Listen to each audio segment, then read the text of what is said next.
Bonsoir, bienvenue, merci de nous rejoindre. Vous suivez la télé d'ici, vous êtes sur NCI, la première chaîne de télévision privée de Côte d'Ivoire. Ce soir, on vous offrira, comme tous les soirs, 4 tableaux. Le premier tableau sera consacré à l'actualité de la semaine dernière, le 8 mai, mais une actualité qui demeure toujours fraîche. C'est le choix du cardinal Francis Prévost par 133 de ses pairs pour conduire l'Église catholique. Il va désormais se faire appeler Léon XIV. D'ailleurs, comment on choisit de se faire appeler de cette façon et pas d'une autre? On posera la question à notre invité ce soir. C'est le curé de la paroisse Saint-Jean-Paul II d'Angré, le père Hippolyte Anigori, qui répond ce soir gentiment à l'invitation de la télé d'ici. Avec lui, on va lui poser toutes les questions profanes. Enfin, on va se mettre dans la peau de profane pour poser des questions de profane. On s'est bien compris. L'autre invité, c'est l'ex-ministre de la Famille, de l'Enfant, qui est aujourd'hui conseillère spéciale du Premier ministre chargée des questions de genre, qui répond gentiment à l'invitation de la télé d'ici.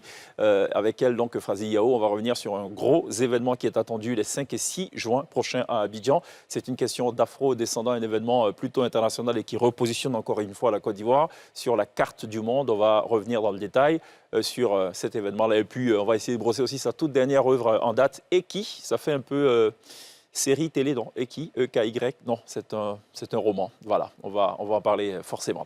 En toute fin d'émission live, sur la scène de la télé d'ici, on sera rejoint par un jeune artiste, Alex Fox, il se nomme. Il essaie lui aussi à sa façon de se frayer un petit chemin dans l'univers tumultueux du showbiz. On va évidemment lui souhaiter bonne chance, mais avant cela, il faut qu'on l'écoute pour savoir s'il chante bien ou pas. Ce sera en toute fin d'émission. Et puis, si la technique le permet, évidemment, on sera rejoint en appel vidéo par Arthur Banga, avec qui on va commenter l'actualité politique. C'est la démission annoncée le 11 mai de Tidiane Thiam. On y revient dans cette émission. Voilà, planter le décor. Bonsoir. Bienvenue. Et vous, quand allez-vous oser gagner? Sport Cash, osez gagner.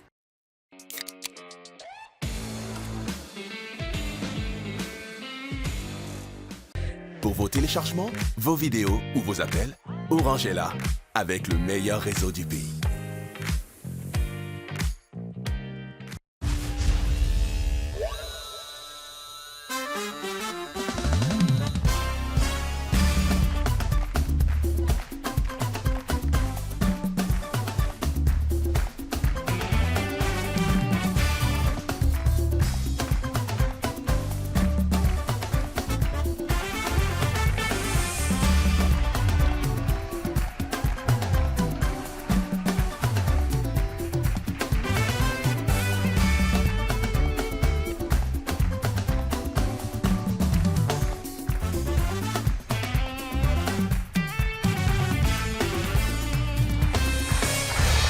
Toujours très bien de nous rejoindre dans la télé d'ici sur NCI pour télévivre l'information, pour télévivre l'actualité, pour télévivre tout ce qui devrait logiquement vous intéresser. Une émission plutôt transversale du lundi au jeudi, 18h30 minutes. On traite de tous les sujets. Voilà. Ce soir, on va parler femmes, on va parler questions de genre, on va aussi parler de la nomination ou de l'élection du nouveau pape, le pape Léon XIV, avec le père Anigori Hippolyte qui ce soir répond à l'invitation de la télé d'ici au risque de se répéter. Merci beaucoup d'être là, mon père. Merci. On va vous mitrailler de questions. Ah ben on est là pour ça. Comme si on ne savait absolument rien. Et puis on attend de vous d'éclairer la lanterne de ces nombreux téléspectateurs qui nous font la fidélité tous les soirs d'être avec nous. Madame la ministre, merci beaucoup d'être là, encore une fois. Avec vous, on va parler de cet événement dont on n'avait jamais entendu parler. Ouais. La rencontre des afro-descendants, ça va se tenir les 5 et 6 juin. Je sais aussi que vous avez beaucoup bougé entre-temps. Vous avez porté très haut le flambeau de la Côte d'Ivoire. Vous êtes aussi en charge de vous occuper des premières dames du monde entier, je ne sais plus, de l'Afrique. Enfin, on va... Du monde entier, carrément. Oui. Ah, ça fait peur, ça. Hein? Bon, ça va aller. Sonia, ça va? Ça va bien, et toi? Tu avais toutes ces infos d'elle? Non? Non. Tu veux que je les liste rapidement pour toi? Oui, s'il te plaît. Alors, avec elle, on va aborder 5 points. La grande rencontre des femmes africaines et afrodescendantes, ici à Abidjan les 5 et 6 juin, venant de tous les continents. Elle a été nommée au G100, qui est le réseau des 100 femmes les plus influentes du monde, chargé de toutes les premières dames du monde entier. Elle a déjà rencontré la première dame d'Italie, d'Islande et la première dame de Côte d'Ivoire, naturellement, est saisie de la question. Troisième point, la Côte d'Ivoire est championne d'Afrique dans la lutte contre les discriminations à l'égard des femmes et des filles selon l'OCDE, meilleure structure d'évaluation au monde. On va en parler. On va parler brièvement de cet ouvrage-là, Eki, E-K-Y. C'est pas une série, c'est pas une telenovelas, non. C'est un roman, le tout dernier à date, signé Euphrasie Yao. Et puis, on va parler aussi, pourquoi pas, de la tournée diplomatique d'influence à Washington pour positionner la Côte d'Ivoire et ses succès en matière de genre et développement. Voilà, programme plutôt alléchant. Il ne nous faut pas 2 heures d'émission pour tout ça. On va essayer en 10 minutes, 10, 12 minutes de parler de tout ça. Ouais. On espère bien. Ça va, Sonia? Oui, ça va, mais il y a une question que j'ai toujours voulu poser au Allez, père. vas-y. Comment est-ce que votre père vous appelle? Votre père biologique. Il vous appelle mon père? Il m'appelle mon père, il m'appelle l'abbé. OK. Et vous l'appelez papa? Je Vous l'appelle l'appelez papa. mon fils? Je l'appelle papa généralement. C'est vrai. Ah, c'est bien envoyé ça. D'accord, très bien. Mais on est avec mon père, restons avec mon père. Hein, question d'ouvrir avec beaucoup de bénédictions aussi cette affaire-là. On reçoit rarement des curés. C'est vrai. Il faut qu'on en profite quoi, hein, au maximum. Alors, justement, l'Église catholique a un nouveau pape depuis le 8 mai.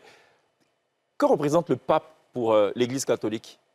Alors là, je pense que c'est une question qui est très importante. Le pape représente le successeur de Saint-Pierre. Saint-Pierre qui a reçu la grâce de notre Seigneur Jésus-Christ de veiller sur son Église. Et à travers le pape Léon XIV, nous avons évidemment la succession de Saint-Pierre. Et c'est donc une grâce pour l'Église et pour le monde entier. Donc voilà. Le pape n'est pas le représentant de Dieu sur terre. Il est le représentant du successeur il est le représentant de Saint-Pierre. De Saint-Pierre. Voilà. Non, il n'est pas le représentant de Dieu. Voilà qui il est vicaire du Christ. Vicaire du Christ. Voilà. C'est juste un serviteur. C'est la raison pour laquelle nous avons, depuis le Xe siècle, une très belle expression pour mettre en évidence l'humilité du pape. C'est le servus servorum Dei, c'est-à-dire le serviteur des serviteurs de Dieu, c'est-à-dire l'humilité. D'accord. Alors, il a été, il faut le rappeler, élu par 133 cardinaux. Enfin, oui. Je ne sais pas s'il vote pour lui-même aussi, mais ils étaient 133 en tout cas dans la chapelle Sixtine. Sixtine, ouais. Est-ce qu'on sait comment ça fonctionne, l'élection? Alors là, c'est une question qui est très importante. Je vais peut-être faire une remontée historique pour qu'on puisse comprendre aisément ce que c'est que le conclave. Sinon, on ne saura rien du conclave. Alors, il faut le savoir. Dès les premiers siècles de l'Église, 1er, 2e siècle, on procédait à ce qu'on appelle la nomination du pape. C'est ce que Saint-Pierre a fait. Et juste après, 2e, 3e siècle, nous sommes passés à une étape de persécution de la Sainte Église. Et à ce niveau-là, il y avait une certaine mise en place d'une hiérarchie qui existait, c'est ce qu'on appelle la hiérarchie pro-cléro et populo, c'est-à-dire la nomination ou bien, si vous voulez, l'élection se faisait par les clercs et par le peuple. Et arrivé au IVe siècle, il y aura un changement. Parce qu'à partir du IVe siècle, l'Église va rentrer dans une dynamique d'officialisation de ces célébrations. Parce que bien avant ça, c'était difficile. Et donc, au IVe siècle, précisément, en 313, on va se rendre compte que l'Église va commencer à poindre dans la dynamique des autres religions. Elle va s'affirmer. Et en 380, l'Église sera ce qu'on appelle la religion de l'Empire romain. Religion donc d'État. Parce qu'en ce temps-là, le vote était limité qu'aux clercs de la région, j'imagine. Petit à petit. Ouais. Et au IVe siècle, il y aura une ingérence politique. Parce que justement, les empereurs qui étaient acquis à la cause chrétienne, eux seront considérés comme des évêques hors les murs. Généralement, on utilise l'expression episcopus extramuros, les évêques hors les murs. Et donc, du coup, ils vont vouloir plus ou moins influencer les votes pour que leur candidat puisse passer. C'est cela. Et c'est à partir du 8e siècle... Il y avait de la politique, quoi. La politique existe toujours à ce niveau. Et c'est à partir du 8e siècle qu'on va dire, attention, les votes sont réservés aux abbés. Les votes ne sont plus ouverts pour qu'il y ait une ingérence politique. Et c'est seulement à partir du XIe siècle, précisément en 1059, que Nicolas II va préciser les choses. Nous allons maintenant permettre aux cardinaux de pouvoir choisir parmi eux un qui sera évidemment le pape. OK. Avant de revenir sur le fonctionnement interne, il y avait au total 133 cardinaux. Est-ce à dire que sur l'ensemble de la planète, il y a toujours 133 cardinaux? Attention, n'oubliez pas, les 133 cardinaux sont les cardinaux électeurs. D'accord. Il y a plus de cardinaux que cela. Mais pourquoi ils sont, eux, électeurs et d'autres pas? Voilà la question, elle est fort bien orchestrée. Ils sont électeurs parce qu'ils ont moins de 80 ans. À partir de 80 ans, vous êtes exclus. 80 ans accomplis. C'est-à-dire, si vous célébrez vos 80 ans, vous n'êtes plus parmi les électeurs. Parmi les électeurs. Oui. Donc, on peut se retrouver un jour avec 1000 électeurs, pourvu qu'ils soient âgés de moins de 80 ans. Moins de 80 ans. Par exemple. OK, voilà. Très bien. Ils se réunissent, ça on l'a compris. C'est ce qu'on appelle le conclave. Oui. Voilà, dans ce qu'on appelle la chapelle Sixtine. Sixtine du XVe siècle. Du XVe siècle. Oui. Très bien. Comment se fait le vote? C'est comme une élection de président de la République. Il y a un bulletin de vote. Oui, Ça marche comment? mais en fait... 233 personnes? Mais attention, ça obéit à une certaine liturgie. Hein. J'imagine. Sinon, on serait comme dans nos pays, on irait rapidement. Attention, pour qu'on puisse commencer à voter, il faut d'abord la messe. C'est ce qu'on appelle une messe votive pro eligendo papa, c'est-à-dire pour l'élection du pape. Parce que tout ce qui se fait dans la Sainte Église catholique, il y a quand même invocation de l'Esprit Saint. L'Esprit Saint pour que cela puisse se faire dans les meilleures conditions. Donc, il y a d'abord la messe, et à la fin de la messe, les cardinaux électeurs vont en procession. Et en allant en procession, ils font ce qu'on appelle, ils appellent les saints, la litanie des saints. Et justement, vous avez dû suivre ça. Et lorsqu'ils arrivent dans la chapelle Sixtine, ils vont procéder à ce qu'on appelle l'invocation de l'Esprit Saint. Après l'invocation de l'Esprit Saint, il y aura ce qu'on appelle la prestation de serment. Parce que la prestation de serment va donner à tous ces cardinaux électeurs qui sont là, attention, de respecter les différentes déclarations qui vont sortir de ce vote, et puis d'assumer et de respecter aussi le résultat. C'est cela. Et ça, c'est quelque chose de fondamental. Sinon, ils sont frappés, voilà, d'excommunication. Et à la fin de cela, maintenant, à la fin de la prestation de serment, on va procéder maintenant à la fermeture des portes de la chapelle Sixtine. Et je sais que cette année, pour cette élection-là, voilà. On a déployé des moyens technologiques. Il y avait des bombardiers anti-drones, pas pour bombarder les drones, mais en fait pour brouiller tout ce qui est signal télécom et tout. Mais normalement, lorsqu'ils rentrent dans la chapelle Sixtine, on brouille le réseau. Ils n'ont même pas droit pas de téléphone portable, pas de dictaphone. Parce qu'ils doivent être en contact avec l'extérieur. C'est cela. Mais justement, c'est de ça que je parlais tout à l'heure. Pour ne pas qu'il y ait une influence externe. Et ça, c'est très, très important. Et justement, le terme conclave veut dire sous-scellé. Cum clavé, ça veut dire avec la clé. On ferme les portes et nous sommes à l'intérieur. Il n'y a aucune influence. Et maintenant, dans le premier scrutin, chaque cardinal peut voter pour lui, ça dépend de lui. Mais au fur et à mesure, on va se rendre compte qu'il y a des noms qui vont revenir. Et petit à petit, ce sont ces noms-là qui seront mis en évidence. Mais comment on se porte candidat? Est-ce qu'on est candidat? C'était ma question. Ou les 133 sont candidats d'office? D'office, ils sont candidats. Parce qu'ils sont éligibles à la papauté. Les 133, oui. Mais alors, je vais quand même par analogie ramener à l'élection présidentielle. Pour que les téléspectateurs comprennent mieux. Oui. Pour une élection présidentielle, on a des candidats qui présentent leur programme. Oui. Est-ce que c'est comme ça que fonctionnent les cardinaux? Non, c'est carrément différent. Tous les 133 cardinaux sont éligibles. Et donc, petit à petit, lorsqu'on part pour le vote, au fur et à mesure, il y a des noms qui reviennent. Et c'est la raison pour laquelle, des fois, ça dure. Donc, le dépouillement est public.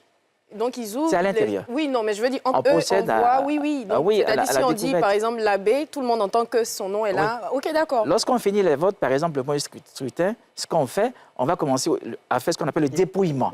Et lors du dépouillement, s'il y a 5 ou 4 noms qui reviennent le plus, attention. On passe au second tour. Au second tour, c'est comme ça. Et on procède par élimination. Alors, le nouveau pape a choisi de se faire appeler Léon XIV. Oui. Pourquoi? D'abord, quand on parle de Léon, il faut atteindre le 19e siècle. Au 19e siècle, on a eu un pape, Léon, qui était vraiment marial, et un pape qui était porté sur ce qu'on appelle les ouvriers.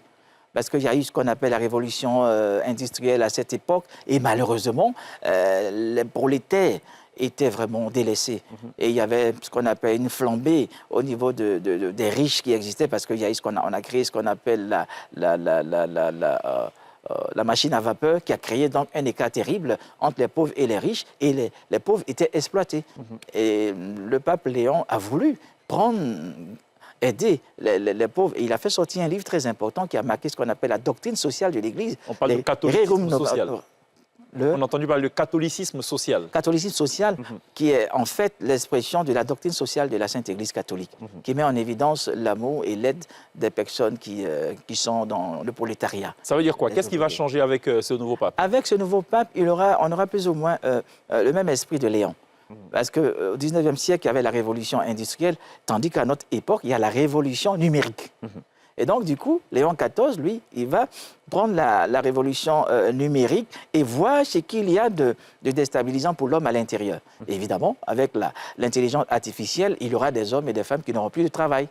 Parce qu'il y a l'intelligence artificielle. Alors, comment est-ce qu'on doit faire pour venir en aide à toutes ces personnes-là?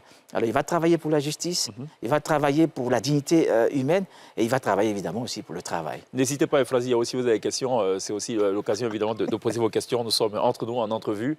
Les téléspectateurs ne nous entendent pas, ils ne nous voient pas. On est en conclave. Non, c'est quoi l'opposé du conclave? C'est Ouais, c'est l'ouverture. C'est ouvert, justement. Est-ce que ce que dit ou les décisions que prend le pape engagent systématiquement l'ensemble des catholiques, ou du moins l'ensemble des cardinaux à travers le monde? Attention, il y a ce qu'on appelle l'infaillibilité pontificale qui existe. L'infaillibilité pontificale a été mise en évidence dans le Concile Vatican I. Et lorsqu'on parle d'infaillibilité pontificale, derrière cette expression, il y a le pape qui travaille avec un groupe d'experts.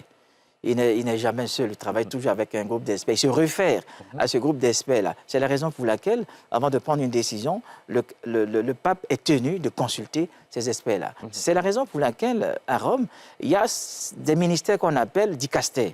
Sûrement, vous avez déjà entendu cette expression. Non, ça, je ne l'ai pas entendu. Voilà, dicastères qui sont tenus par certains cardinaux, qui sont en fait des ministères.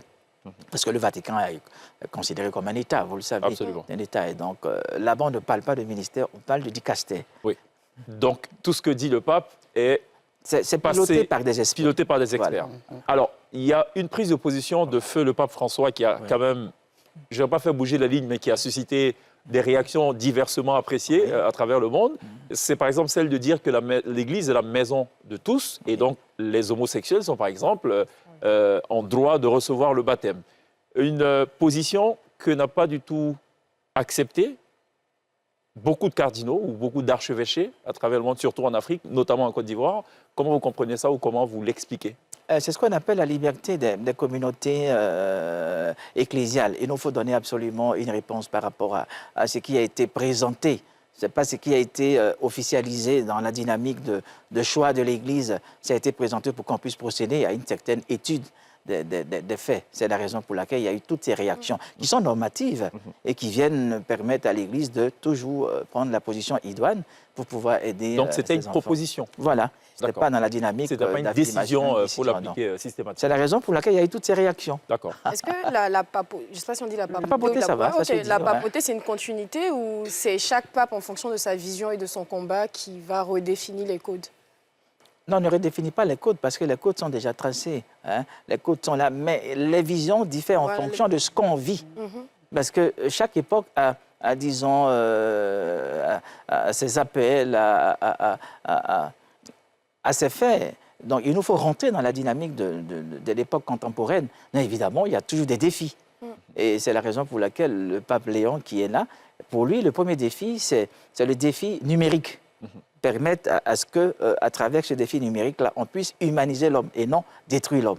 Et ça nous apporte beaucoup à ce niveau. Je pense que c'est très bien. Moi aussi, je veux avoir votre avis sur le fait que, par exemple, il ne faisait pas partie des favoris des médias, du monde extérieur. Parce que de nous, les non-papables, maintenant, à l'intérieur, est-ce qu'on sait pourquoi c'est lui qui a gagné et que ce ne soit pas les favoris, notamment Robert Sarah, qui était celui qui était plébiscité partout? Est-ce qu'on sait pourquoi lui et Partout pas... en Afrique. Mais, pas qu'en Afrique, il y a plein de pays de l'Occident aussi qui le voulaient. mais justement, on rejoint l'esprit du conclave. C'est ça, l'esprit du conclave. On a l'impression... Ne voyons pas l'Église comme une société ordinaire. C'est une société extraordinaire, hein, pilotée par le Saint-Esprit. Et donc, il y a cette action-là qui est toujours mise en évidence. Alors, nous, on peut avoir nos désirs humains, ce qui est légitime et normal. Mais dans le conclave, le Saint-Esprit agit. C'est pareil que la FIF. Tiens, apparemment, le peuple voulait un candidat, mais il n'y a que 81 électeurs qui, eux, voulaient un tout autre candidat. Il y a une présence qui a surpris aussi plus d'un, c'est celle de votre collègue du diocèse de Yopougon, le père Boisblé, qui fait partie du protocole personnel du pape. Oui. Mais comment il s'est retrouvé là-bas? Mais comment il s'est retrouvé là-bas? Moi, je pense que, vous voyez, l'Église n'est pas seulement pour une certaine frange. Non, non, non. L'Église est pour tout le monde. Le père Boisblé a été là-bas pour les études. Et après avoir fait ses études, je pense que bon, ils se sont rendus compte qu'il a les aptitudes pour demeurer à Rome et donner un coup de main au dicastère dans lequel il travaille. Je pense que c'est une grâce ecclésiale. Bénissons Dieu pour cela. Voilà. Peut-être qu'un jour, c'est le futur pape qui sait. Le fameux pape noir qu'on attend depuis des années. Qui sait. Très bien. Je propose qu'on marque une pause. On va s'oxygéner un peu. À tout de suite.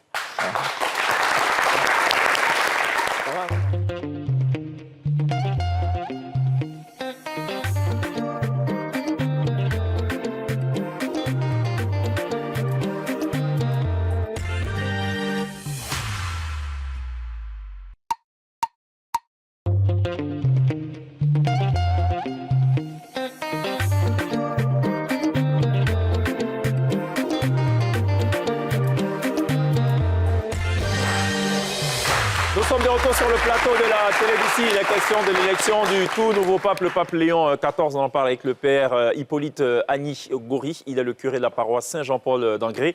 Elle est toujours avec nous et c'est toujours un plaisir que de la voir. Euphrasie Yao, ancienne ministre de la Famille, de la Femme et de l'Enfant, qui est par ailleurs qui coiffe le compendium des compétences féminines de Côte d'Ivoire. En d'autres termes, toutes les femmes compétentes de Côte d'Ivoire devraient logiquement être inscrites dans une sorte d'annuaire. Et cet annuaire est piloté par elle sur instruction de la présidence de la République. Elle est par ailleurs conseillère spéciale du Premier ministre chargé des questions de genre et avec elle on va revenir sur 2 ou 3 événements majeurs qui devraient donc se tenir à Abidjan. Avant cela, je propose qu'on parle un peu politique. Voilà, c'est un sujet qui rassemble, c'est un sujet qui apaise, que tout le monde adore. C'est un sujet... Non, soyons sérieux. On va parler justement de cette actualité. Là, c'est l'annonce contre toute attente de la démission du président Tidiane Thiam de la tête du PDCI-RDA, le Parti démocratique de Côte d'Ivoire. On revient en substance sur ce qu'il a dit. C'était le 11 mai dernier, juste derrière. Arthur Banga, historien, politologue par ailleurs, est avec nous en appel vidéo, en duplex vidéo, pour un peu commenter cette actualité-là. Depuis plusieurs mois, le PDCI-RDA et moi-même sommes l'objet d'un harcèlement judiciaire inique et insidieux, orchestré dans l'ombre, mais porté à visage découvert par des personnes manipulées, avec pour seul objectif de nous écarter de la vie publique et politique, de nous priver de nos droits fondamentaux de citoyens et de porter atteinte à ma dignité, allant jusqu'à me contester ce qui est le socle de toute existence humaine, ma nationalité. Force est de constater que la radiation injustifiée du candidat du PDCI-RDA vient s'inscrire dans la logique de l'élimination des leaders des principaux partis politiques de l'opposition pour se garantir des élections sur mesure et une victoire certaine. Plus grave, il se dessine une volonté claire de mettre notre parti, le PDCI-RDA, sous contrôle, sous tutelle, dans l'intérêt du parti. J'ai donc décidé de remettre entre vos mains, à vous les militants, mon mandat de président du parti. Conformément à nos statuts, les organes compétents se chargeront de prendre dès aujourd'hui les décisions nécessaires dans l'intérêt supérieur du parti pour permettre au PDCI-RDA de poursuivre sa marche glorieuse et victorieuse. Chères militantes, chers militants, ne baissons pas la garde, ne nous résignons jamais, continuons le combat avec encore plus de détermination. Tous ensemble pour la victoire en octobre 2025, avec une foi inébranlable en notre avenir commun. Que Dieu vous bénisse, que Dieu bénisse le PDCI-RDA, que Dieu bénisse la Côte d'Ivoire. Voilà. Tidiane Thiam, c'est hier, enfin c'était ce 11 mai qui annonçait contre toute attente sa démission de la présidence du PDCI-RDA. Arthur Banga, historien, politologue, vous êtes peut-être des premiers à avoir pointé du doigt la question justement de la nationalité de Tidiane Thiam. On a tenu donc à vous avoir en direct dans cette émission pour connaître déjà votre avis.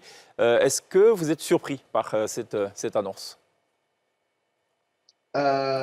Non, pas vraiment, parce que je pense que dans le clan Thiam, on a bien compris que le procès, notamment celui intenté par Mme Valérie Yapo, allait certainement vers une défaite du clan Thiam. Et donc, l'idée, c'était de trouver une manœuvre politique pour essayer de se dérober ou pour essayer d'éviter la défaite juridique qui s'annonce probablement le 15 mai.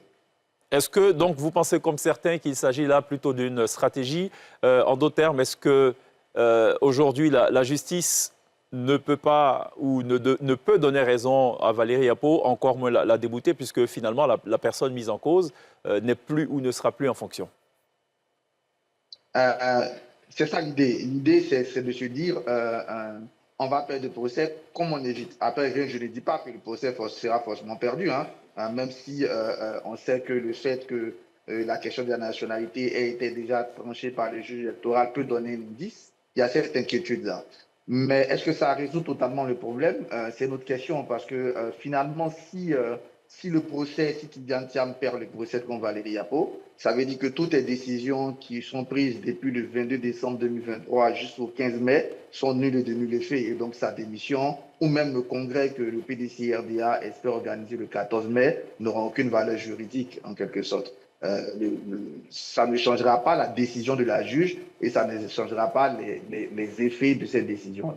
Mais ça veut dire que Tidiane Thiam pourrait être, après ce verdict-là, adoubé à nouveau président du PDCI-RDA et donc ça rebattrait les cartes? Après ce verdict, oui, après ce verdict, ça ouvre tout. Mais justement, on n'a pas encore le verdict, les décisions sont prises. Donc je pense que, à mon avis, hein, toutes les décisions qui sont prises aujourd'hui, y compris sa démission, la nomination d'un président intérimaire, un congrès électif le 14 mai, seront susceptibles hein, d'être annulées par la justice s'il perd le procès. Mais après le procès, oui, le 15 mai, à partir de la décision que va prendre le juge, à partir des orientations qu'il va donner, oui, Tidiane Thiam pourra revenir clairement dans le jeu politique au sein du PDC-RDA. Alors, il a parlé de harcèlement judiciaire inique et insidieux orchestré dans l'ombre. Qui est dans l'ombre, d'après vous? Non, d'après lui, sans doute, pour lui, Valérie Yapo n'est que le visage d'une nébuleuse plus grande, mêlant à la fois ses rivaux et adversaires au sein du PDC-RDA, mais surtout les partis au pouvoir qui utilisent, selon la lecture de Tidiane Thiam, Valérie Yapo. C'est une bonne tactique, c'est la tactique de la victimisation pour essayer d'avoir à la fois la sympathie de ses militants, mais au-delà de ses militants, la sympathie de tous ceux qui vont estimer que c'est de l'injustice. Et voilà, les mots sont bien choisis, hein, harcèlement insidieux et inique, pour marquer un peu les esprits. Après, chacun pourra se faire son appréciation en regardant de plus près ce qui se passe, parce que les vraies questions qui se posent aujourd'hui sont des questions, vous l'avez dit, que nous autres avons soulevées depuis décembre 2023. Et ce sont de vraies questions. Avait-il la nationalité ivoirienne à cette époque? Est-ce de façon exclusive?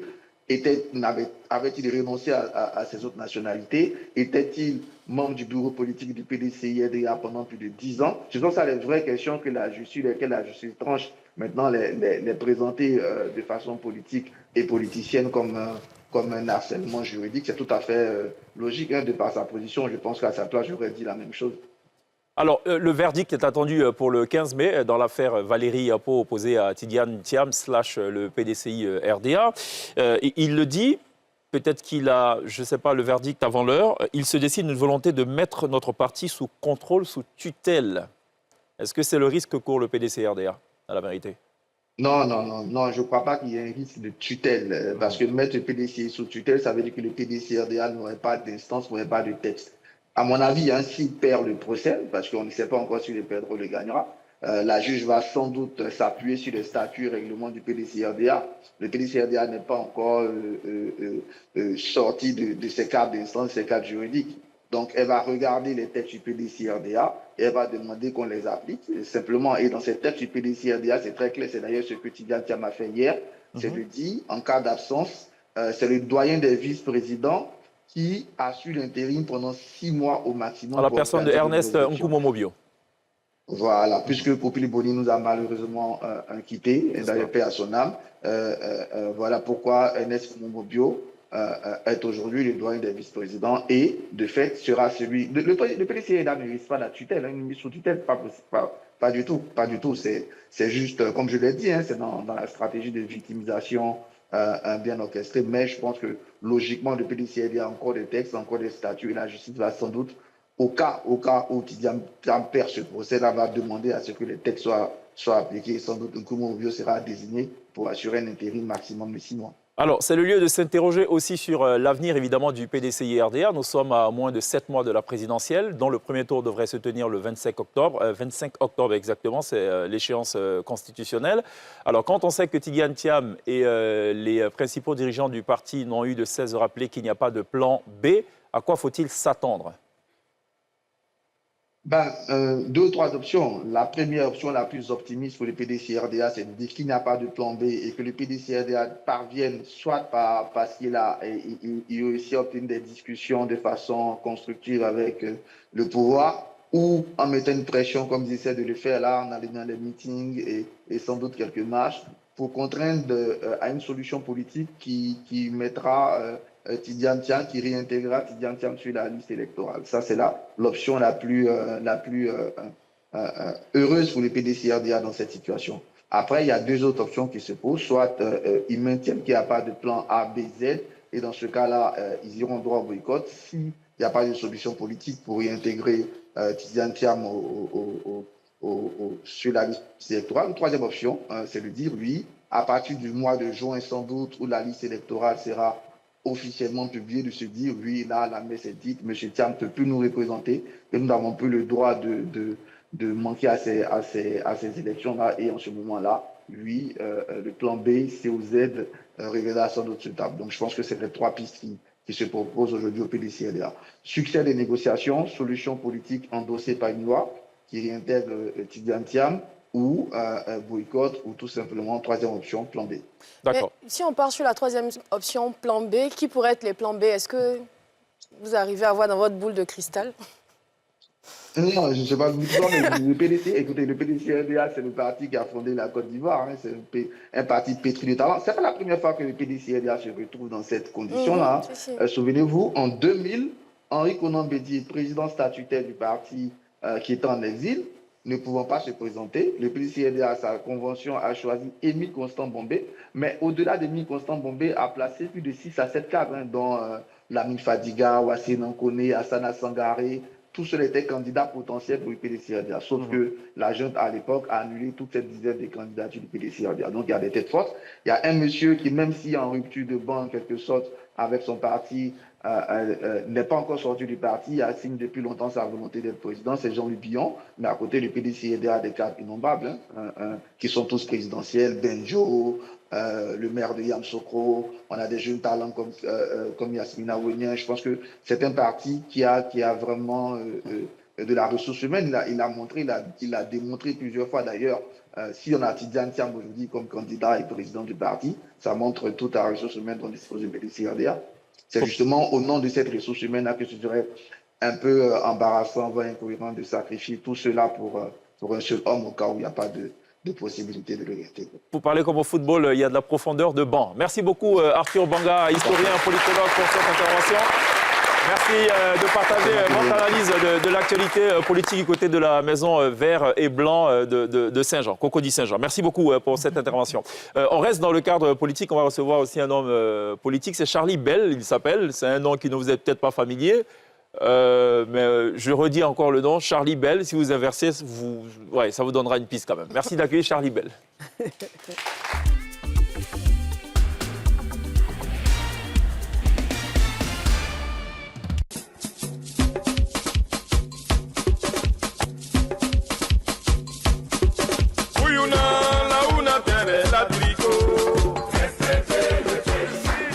Je vous remercie. Applaudissez pour vous-même encore. Chers amis, chers Ivoiriens, j'aimerais vous saluer et vous dire de prendre un stylo et de noter les sages conseils de mon grand-père. Car une femme qui a l'habitude de manger de la cola rouge, ce ne sont pas des dents jaunes qui vont l'effrayer. Chers amis, c'est quand la servante dit « Madame, je vais te parler » que tous les hommes de la maison commencent à avoir le cœur qui bat. Voyez-vous, nous n'avons pas la même perception des choses. Le chien que tu traites de galeux, le lobby te dit, attention, c'est seulement son habillage qui est gâté. Chers Ivoiriens, s'il fallait choisir, s'il fallait regarder celui qui a l'habitude de prêter de l'argent avant de devenir prêtre, jamais les agneaux deviendraient prêtres.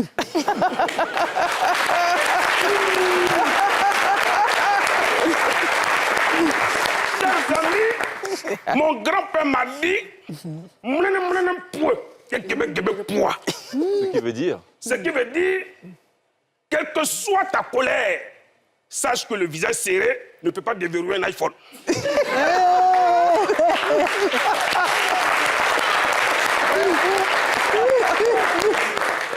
Chers Ivoiriens, les temps changent. Les choses changent. Autant jadis, voir une calvitie était signe de richesse. Mais aujourd'hui, là où je vous parle, c'est la galère qui rend chaud.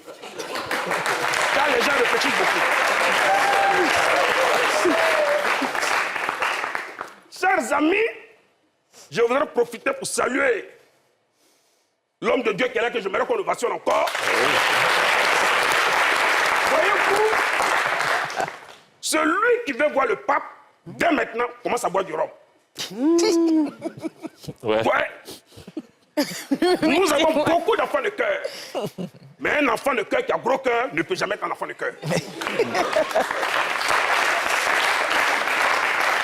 Chers amis, le péché est en nous tous. L'adultère n'est pas une bonne chose. Mais une femme qui trompe son homme avec un autre homme pauvre, c'est le péché qu'elle gaspille comme ça. Chers Ivoiriens, j'aimerais vous dire, pour terminer,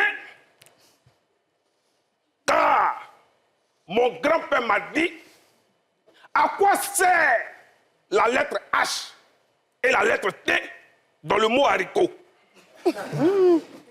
J'ai demandé à mon grand-père comment ça. Il m'a dit, ces deux lettres-là ne sont pas là par 5 fois tuies. C'est pour que l'haricot puisse cuire rapidement. Chers amis,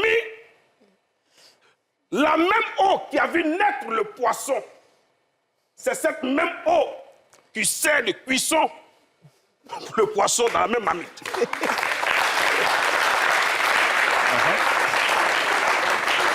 Quand un aveugle te dit « je vais te gifler », c'est qu'il a déjà attrapé tes cols. Faites attention à vos amis, surtout ceux qui vous appellent les jumeaux, ma CP. Car l'eau est source de vie, mais c'est dans la même eau que l'homme se noie et l'homme meurt. Chers Ivoiriens, pour terminer enfin, je vous remercie. Caribel, faut quand même préciser que le proverbe en lien avec les Agnis n'a absolument rien à voir avec le père. C'est vrai que le père s'appelle Père Agni Gori. Il a dit le père Agni. En plus, il a Agni Gori en plus. J'ai bien dit, Oui. si prêter de l'argent devait être un facteur pour devenir prêtre, Ouais. jamais Agni allait devenir prêtre. Oh, Oui. c'est pas parce que c'est pas le facteur. Ah, ok, on a compris. Merci beaucoup, Samuel. Bon, allez, on marque une pause. On se retrouve dans quelques instants. On va converser aussi avec la ministre Frazi Yao qui est passée nous apporter de très bonnes nouvelles pour la Côte d'Ivoire. À tout de suite.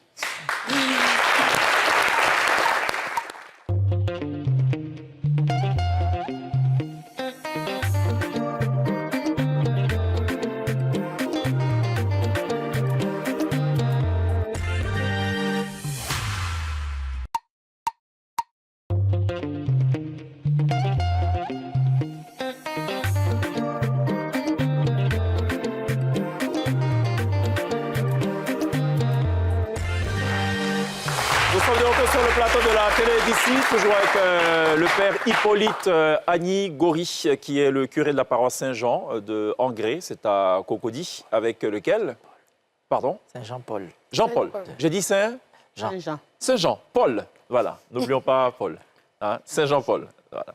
Saint-Jean, c'est autre chose. Très bien. Avec qui donc on commente évidemment l'actualité du 8 mai dernier, la nomination, ou du moins l'élection d'un nouveau pape à la tête de l'Église catholique. On n'en a pas fini avec lui, puisque Sonia a quelques préoccupations. On va y revenir. On va aussi converser maintenant avec Euphrasie Yao, qui nous a ramené ce petit bouquin intitulé Euki, dont on va parler. Ce sera dans quelques instants. C'est sa toute dernière production livresque en date. La combienième d'ailleurs? La troisième. La troisième. Voilà, comme pour dire qu'elle ne chôme pas du tout. Et elle ne chôme pas. Alors, parlons de cette rencontre, justement, qui est prévue pour les 5 et 6 juin en Côte d'Ivoire, à Abidjan exactement. La grande rencontre des femmes africaines et afro-descendantes. C'est à l'initiative de qui, déjà, pour qu'on comprenne? C'est à l'initiative de l'ancienne ministre de la Femme de France, qui est d'origine capverdienne, Elisabeth Moreno, et 2 autres personnes. Mais en lien avec le compendium des compétences féminines de Côte d'Ivoire. Okay. Donc, il s'agit de ADWIN. ADWIN, ça veut dire African Descendant Women Impact in Network, c'est-à-dire un réseau mondial de toutes les femmes africaines et afro-descendantes qu'on trouve sur les 5 continents, qui vont se retrouver ici à Abidjan pour pouvoir créer ce puissant réseau de 100. Pendant 2 jours quand même, du 5 pendant au 6 2 jours, du 5 au 6 juin. Et je pense que c'est une grande victoire pour la Côte d'Ivoire parce que les afro-descendants sont partout, hein, aux États-Unis, Brésil, Afrique du Sud, en France, en Europe. Et là, ils ont décidé de faire cela en Afrique, ça c'est normal. Mais fait en Côte d'Ivoire parce que vraiment la Côte d'Ivoire a fait de très grands progrès en matière de lutte contre les inégalités entre les hommes et les femmes. Justement, et vous nous avez ramené cette information dont on avait parlé dans le cadre d'une chronique dans la télé d'ici, la Côte d'Ivoire championne d'Afrique dans la lutte contre les discriminations à l'égard des femmes et des filles, selon l'OCDE, Oui. tout de même, qui est un... Oui, l'OCDE, c'est l'Organisation de coopération et de développement économique. Ce sont les meilleurs évaluateurs au monde. La Côte d'Ivoire n'est même pas dedans. C'est vraiment les pays développés. Et ils prennent 3 ans pour évaluer tous les pays du monde, y compris les pays d'Afrique. Et moi, j'ai été désignée en tant que présidente du conseil technique pour pouvoir conduire ce rapport-là. Et quand on a fini le rapport, on s'est retrouvés en France. Et pour donner les résultats, j'entends la Côte d'Ivoire est le pays champion d'Afrique en termes de lutte contre les inégalités. Vous avez pensé tout de suite à la CAN d'abord? Oui, Juste on n'est l'Afrique pas, complète. non seulement on est champion d'Afrique au football, ouais. mais aussi on est champion d'Afrique en termes de lutte contre les inégalités, C'est les gars cela. des femmes et des filles. C'est cela. Et donc, ce sont des choses qui se mesurent. Hein. Quand tu as 0, tu n'as pas de discrimination. Quand tu as 100, ça veut dire que tu as 100% de discrimination. Nous, on a eu 17,3. Ça veut dire qu'on est proche des 0. En 2019, on avait 42. Ça veut dire qu'on a fait un grand bond. Et donc, tous les pays d'Afrique saluent cela. Et c'est ce qu'on essaie de partager. C'est une des raisons pour lesquelles Adwin vient en Côte d'Ivoire. Vous connaissez les pays anglophones, généralement, ils aiment bien qu'on fasse ce genre d'activité. Mais là, il vient en Côte d'Ivoire pour ça. Et puis, le Compédium a été le premier programme unique en son genre et dans le monde. Ça a été décidé par le président de la République. Ça fait 14 ans que le Compédium existe. On est en train de nous étendre partout. Donc, faut rappeler quand même déjà à tout le monde ce que c'est que le Compédium. Le Compédium, c'est un programme de valorisation des compétences féminines qui a été créé en 2011 à l'initiative du président de la République, son Excellence, M. Alassane Ouattara.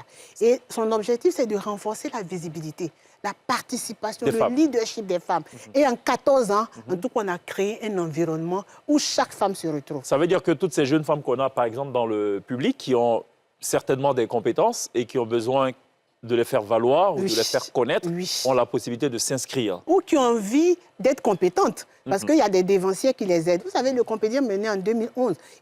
J'ai ma fille qui avait 10 ans. Le Compédium a 14 ans. Ma fille a aujourd'hui 24 ans. Normalement, on a créé un site, une application pour que ces jeunes-là s'inscrivent. C'est la continuité. Les questions de développement, de valorisation, on a valorisé mes compétences. Moi, je dois aider les autres. Parce qu'au Compédium, c'est amour, solidarité, audace. Donc, toutes ces filles-là, il y a l'application, il faut qu'elles s'inscrivent. Et puis, avec Adwin, c'est un réseau. Vous savez, moi, je dis toujours aux gens, le réseau, c'est comme un revenant. C'est-à-dire que quand tu vois, si tu ne saisis pas l'opportunité qui y est, tu perds tout. Même les jeunes qui sont là, on parle d'un programme, ça concerne les filles et les garçons. Venez, tout le monde entier se retrouve en Côte d'Ivoire. Ça va se tenir où, cet événement? C'est à l'Hôtel Ivoire. Est-ce que ça pourra accueillir toutes ces personnes qui arrivent les de premiers continents? qui vont s'inscrire, ceux qui vont vouloir saisir rapidement l'opportunité, on va les prendre parce que l'Hôtel Ivoire prend quand même 2000 places. Et je me rappelle, au 10e anniversaire, on a pu tenir. Ceux qui sont venus après, ils pètent toujours, on ferme la porte. Absolument. Voilà. Alors, justement, je vais peut-être faire le parallèle aussi, puisque je sais que vous avez été nommé au G100. C'est quand même le réseau des 100 femmes les plus influentes du monde, chargé de toutes les premières dames. Non, c'est le réseau des 100 femmes les plus influentes du monde avec des spécialités par femme. Vous voyez, par exemple, l'américaine, elle a le volet sécurité. Celle de l'Océanie, elle a le volet santé. Mais elle s'occupe des 100 autres femmes. Donc, moi, quand ils m'ont interpellée en novembre, ils m'ont envoyé un message pour dire « Ah, vraiment, on voulait que vous rejoigniez le G100 ». Et ils m'ont proposé de m'occuper de toutes les premières dames du monde. À la minute près, ils m'ont fait rencontrer la première dame d'Italie, la première dame d'Islande. Et je me suis dit, mais vraiment, c'est un puissant réseau. Et ils veulent qu'on partage justement notre expérience au niveau de la chaîne UNESCO en matière de promotion de l'égalité des chances. Ce qu'on fait depuis plus de 30 ans, il faut qu'on aide, qu'on accompagne ces premières dames pour que leur programme puisse être encore mieux perçu. Est-ce qu'elles seront associées à cet événement des 5 et 6 jours? Oui, il y a la première dame de Côte d'Ivoire qui est marraine. Il y a la première dame du Cap-Vert qui est également marraine. Et puis, il y a d'autres premières dames qu'on est en train d'inviter pour nous rejoindre. Et puis, il y a beaucoup de sommités. Vous savez, moi, je dis toujours aux jeunes, c'est par l'expérience, c'est par l'exemple qu'on apprend. Donc, il ne faut pas rater ces occasions-là de venir apprendre des autres. Il y a des Portugais, des Français, enfin je vais dire de la langue française, des anglophones qui arrivent. Pourquoi vous allez rester à la maison? Mais alors, c'est quoi le programme en 2 jours? Qu'est-ce qui va se passer? Le programme en 2 jours, on va faire la cérémonie d'ouverture avec les marraines, avec les fondatrices, avec nous-mêmes, avec la ministre de la Femme, avec nous en tant que co-organisateurs de cet événement-là. Et puis maintenant, on va faire des ateliers. Il y a 5 programmes. il y a ce qu'on appelle Win Capital, c'est-à-dire tout ce qui est financement. Regardez au niveau mondial. Ce n'est pas la Côte d'Ivoire, ce n'est pas le Compédium, mais on va proposer tous ces financements-là. Il faut être là pour saisir. Le Compédium ne va pas prendre pour venir vous donner à la maison. Également tous les mécanismes. Comprendre le mécanisme et puis pouvoir saisir ce qu'on peut. Il y a aussi Win Skills, c'est-à-dire le renforcement des compétences, Win Confidence, on va faire tout ce qui est mentorat, on va beaucoup utiliser l'intelligence artificielle, justement, mon père, parce que l'intelligence artificielle, il y a de bonnes choses qu'il faut prendre. Ouais, justement. Et souvent, on ne prend pas et on regarde ce qui n'est pas bon. Voilà. Donc, nous, on veut utiliser ça pour communiquer, pour créer ces rosées. Il y a aussi Win Culture et Héritage. L'Afrique est le berceau de l'humanité. Si l'Afrique se réconcilie avec elle-même, avec ses afro-descendants qui sont partis, je pense que le monde irait mieux. Tout le monde sait que Lucie est la première dame qu'on a trouvée dans ce monde. On ne va pas regretter cela, mais il faut qu'on soit ensemble et qu'on positionne notre continent, qu'on positionne aussi le monde. C'est ce que le Compédium a fait. Si vous voulez, Adwin, c'est le Compédium mondial. Absolument. Vous voyez ce que je veux dire? On a bien compris. Voilà. Les compétences féminines venues des 4 coins du monde qui se retrouvent à Abidjan durant 2 jours. Et qui ont choisi notre pays. 2 jours de réflexion, 2 jours de partage, d'expérience. Il y aura des masterclass, j'ai oublié aussi, des ateliers, du réseautage. Donc, tous ces jeunes-là, je vous invite. Voilà, soyez là du 5 au 6 juin, voilà. au Sofitel d'Abidjan, Côte d'Ivoire. Alors, évidemment, cet ouvrage ne sera pas disponible les 5 et 6 juin. Ce n'est pas le sujet. Si. Vous allez faire les dédicaces? Oui, si. Les 3 ouvrages, mais je voulais inciter un peu sur ce que Cheikh a, et ou le secret de la réussite. Vous savez, j'avais déjà écrit Le secret d'une aventure, celle qu'on n'attendait pas au sommet, qui est aujourd'hui best-seller.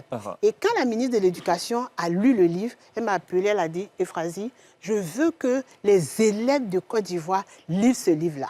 Mais on nous a dit qu'avec les élèves, il faut faire un roman. Et que ce livre, en l'état, ne pouvait pas passer dans les programmes scolaires. Et donc, on s'est mis à écrire le roman pour les jeunes. Et le ministère de l'Éducation a mis ce livre-là en classe de 3e. Parce que ces 14-15 ans, ils sont en train de construire leur personnalité. Absolument. Il faut qu'ils voient des modèles. Je me permets de lire justement la postface de cet ouvrage, pour ceux qui n'ont pas la chance de l'avoir entre les mains en ce moment. À première vue, Eki, faut le lire et l'écrire comme E accent aigu K-Y, ressemble à n'importe quelle jeune fille de 14 ans, issue d'une famille modeste du centre de la Côte d'Ivoire. Mais son monde bascule lorsqu'elle découvre qu'elle est orpheline. Pourtant, cela ne l'empêchera pas de devenir plus tard une femme d'impact et de renommée internationale. Et grâce à ses innovations et à sa passion pour un monde où règne respect mutuel et égalité entre les femmes et les hommes, Eki prouve qu'il est possible de faire la différence. Comme le dévouement de cette jeune orpheline pour le service de l'humain l'a-t-il propulsé vers... Non, du moins, comment le dévouement de cette jeune orpheline pour le service de l'humain l'a-t-il propulsé vers l'accomplissement ultime? Découvrez-le à travers son histoire inspirante. Mais t'as pas vu que Eki, ce sont ses initiales? Ben ouais. Euphrasie, quoi, si, hein? Donc, est-ce que Eki, c'est vous? Eki, c'est un roman. Mais quand on fait E-K-Y, ça fait Eki. Est-ce que Eki, c'est vous? Eki, c'est une jeune fille. Oui, c'est moi qui raconte l'histoire d'Eki. Donc, je peux dire tout ce que je veux sur Eki dans le roman. À ce propos, il y a la réponse. Aux lectrices et aux lecteurs, toute ressemblance avec des personnes ou faits réels n'est que pur hasard. C'est un bel hasard, dis donc. Ce roman relate des histoires, fruits de l'imagination. Bon. E-K-Y, et donc, tu pourrais t'imaginer que EK, c'est Euphrasie Kwasi Yao.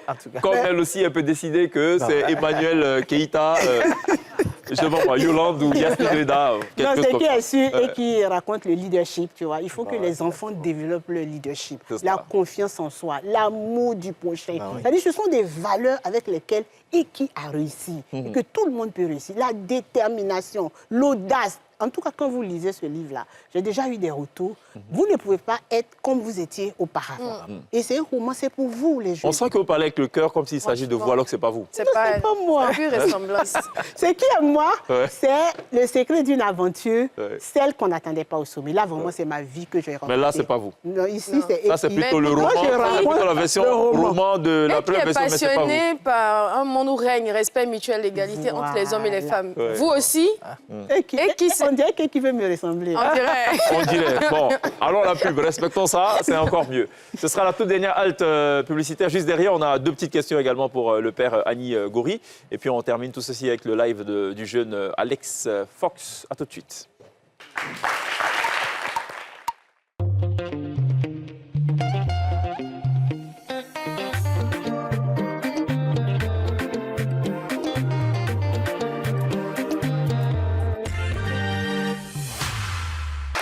Allez, ce sera le tout dernier virage de cet autre épisode de la télévision. On est toujours avec Euphrasie Yao Kouassi, conseillère spéciale du Premier ministre chargé des questions de genre et qui est passé nous annoncer la tenue à Abidjan les 5 et 6 juin prochain d'un événement majeur des afro-descendants attendus de tous les continents. Évidemment, pour s'inscrire, le lien est le www.adwin.global, c'est ça? Oui. Adwin.global. Oui. Voilà, pour s'inscrire. Oui. Voilà, il y a le numéro de téléphone aussi du Compédium qui peuvent utiliser le 07 09 79 73 18. Voilà, pour être sûr donc d'y assister, de faire partie des 2000 privilégiés. Hein, voilà. Parce que c'est ça la capacité du Palais Palais des Congrès. Parce que le Compédium a 18 600 femmes inscrites actuellement. Ah. N'en prendra que 2000. Donc ceux qui ne sont pas inscrits au Compédium, d'abord inscrivez-vous. C'est ça. Et puis vous les jeunes, vous avez le lien pour vous inscrire. Et voilà, on prendra les 2000 premières personnes. Parfait. Sonia, une question pour le père Nigori. On sait que le pape a le droit de démissionner, mais est-ce que le pape a le droit de dire non, je ne veux pas être pape? Alors généralement, lorsque vous attendez un pape, il y a un signe qui atteste l'élection d'un pape. C'est la fumée blanche. Vous vous souvenez de cela? Oui. Alors, bien avant qu'il n'y ait la fumée blanche, quand on a élu le pape, il y a 2 questions qui lui sont posées avant de faire sortir la fumée blanche. D'abord, la première question, elle est relative à son acceptation. Est-ce qu'il accepte l'élection canonique qui vient de se faire? S'il répond oui, on lui pose la seconde question. La seconde question, c'est de quel nom on doit l'appeler pour son pontificat. Et maintenant, il choisit Léon XIV. C'est cela. Et c'est juste après ces 2 réponses-là qu'on fait sortir la fumée blanche. Est-ce que le pape, il y a des choses qu'il n'a plus le droit de faire? Est-ce que le cardinal Prévost, qu'il était avant le 8 mai, ne peut plus faire certaines choses maintenant qu'il est Léon XIV? Je pense qu'il y a d'autres choses qui sont liées à sa responsabilité papale. Et je pense qu'avec le protocole mis en place, il est pour lui délicat de faire certaines choses. D'accord. Voilà. Tu voulais parler des femmes? Non, je dis qu'il n'y a pas... Pourquoi il n'y a pas de cardinal femme? Donc ça veut dire qu'on n'aura pas de cardinal, de pape femme? Parce que là, on est égalité des gens à un moment. Non, ça ne se convient pas, mais bon, on est en pleine le pape François était en train de mettre... Il n'a pas répondu, mais le père n'a pas répondu. Il y a plusieurs questions qui sont en suspens. L'Église est en pleine méditation, réflexion. Donc on va laisser suivre son cours. Voilà. C'est bon? Ça te sied comme réponse? Non, mais on va prendre comme ça. Tout le monde, enfin, tout chrétien peut prétendre à la papauté. Ça, c'est une très belle question. Pas forcément, on n'a pas besoin d'être cardinal. Attention, normalement, le postulat pour la papauté, c'est d'abord le baptême. Il ne faut jamais l'oublier, c'est le baptême. Dans le code de droit canonique, il est précisé tout baptisé. Tout baptisé. Maintenant, en rigueur de thème, on précise un cardinal. Sinon, c'est tout baptisé. Voilà, donc Donald Trump a raison de dire qu'il aurait pu faire un bon pape aussi. Finalement. Il y a droit. C'est sa liberté. Voilà, il y a droit. Je voudrais dire simplement que le pape François est en train de faire des réformes pour positionner les femmes dans l'Église catholique. Moi, je suis chrétienne catholique, mon père. Donc, je suppose que le pape Léon XIV va continuer jusqu'à ce qu'on ait le résultat final. À voir. Amen. Mon père, merci beaucoup d'être passé, de nous apporter toutes ces précisions. Merci également à Euphrasie Yao qui nous a surtout produit cet ouvrage-là, Eki, version roman, disponible dans le programme officiel pour la classe de 3e. Voilà, édité par la maison d'édition Égalité des chances. Merci à tous les deux. Sonia, on se dit à demain. À demain. On n'oubliera pas évidemment de remercier ce chaleureux public qui nous aura mené jusqu'au terme de cette émission.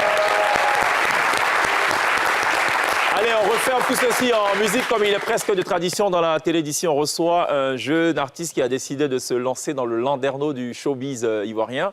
Il se nomme Alex Fock. Il est accompagné de son band pour sa toute première prestation live en télé. On se retrouve demain. D'ici là...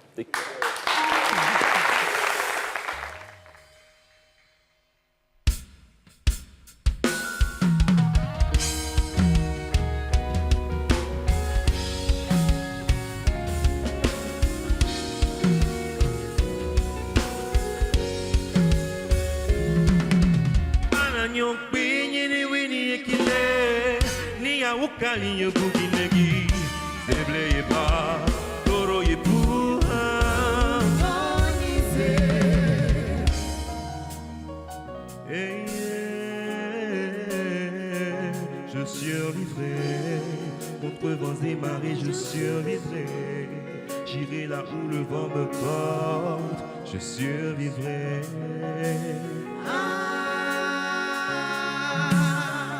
Ananyo kwenye ni weni ekile Ni ya ukali ye guginegi Zeble ye ba Toro ye buha Uyo nyize Ananyo kwenye ni weni ekile Ni ya ukali ye guginegi Zeble ye ba Toro ye buha Uyo nyize Yeye lagozu ananyo ule Bakba kusinye ba nyiklio Geye la gozua na nyole Wena na yotua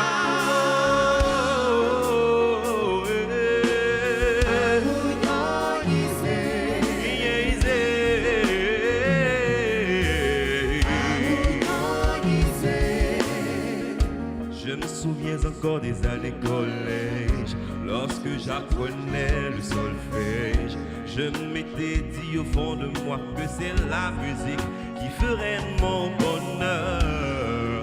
Ignorant et débutant, dans un milieu plus de géants, que de conseils mis en garde venant de partout et surtout de mes parents. Comment ça va aller?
Moi je suis toqué de toi, mes souvenirs ne sont que pour toi, Pardonne-moi bébé, bien sûr j'ai zaillé, je dis j'ai zaillé, mais rappelle-toi,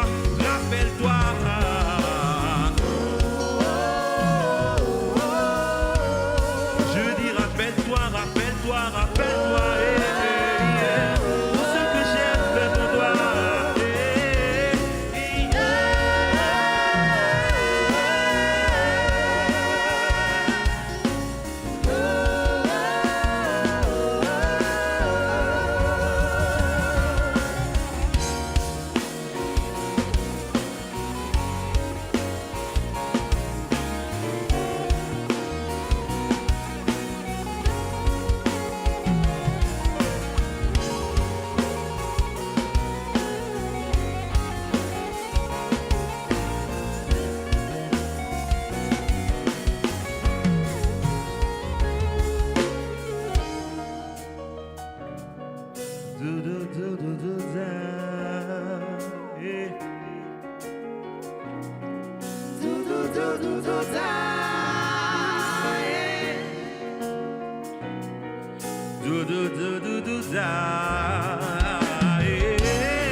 Et vous, quand allez-vous oser gagner? Sport Cash, osez gagner.